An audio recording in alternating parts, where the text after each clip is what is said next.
السلام علیکم ورحمۃ اللہ وبرکاتہ۔ ناظرین کرام، قرآن مجید کو کئی بار نظر آتش کرنے والا سلوان مومکا ہلاک ہو گیا ہے۔ عراقی پناہ گزین کو سویڈن میں گولی مار کر ہلاک کر دیا گیا۔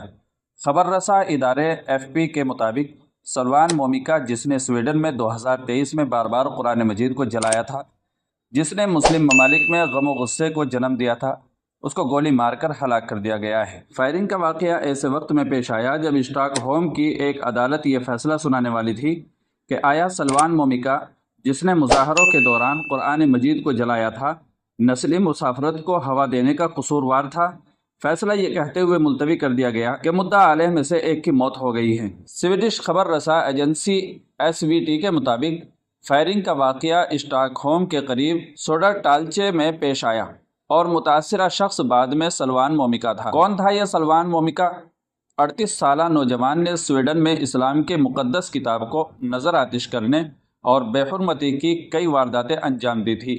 جلانے کی ویڈیوز نے کئی مسلم ممالک میں غصے اور تنقید کو جنم دیا، جس سے فسادات اور بدامنی پھیلی۔ سلوان مومکا نسلی برادریوں کے خلاف اشتعال انگیزی کے الزامات کے ساتھ سویڈش حکام کے زیر تفتیش تھا۔ سلوان مومکا کے اس اقدام سے مسلم دنیا میں کافی غم و غصہ پایا گیا اور احتجاج بھی ہوا۔ دوستو، اس خبر کے بارے میں آپ کی کیا رائے ہے؟ کمنٹ کر کے ضرور بتائیے گا، اور ہمارے چینل پر پہلی بار آئے ہوں تو سبسکرائب بھی کر لیجیے گا۔ السلام علیکم ورحمۃ اللہ وبرکاتہ۔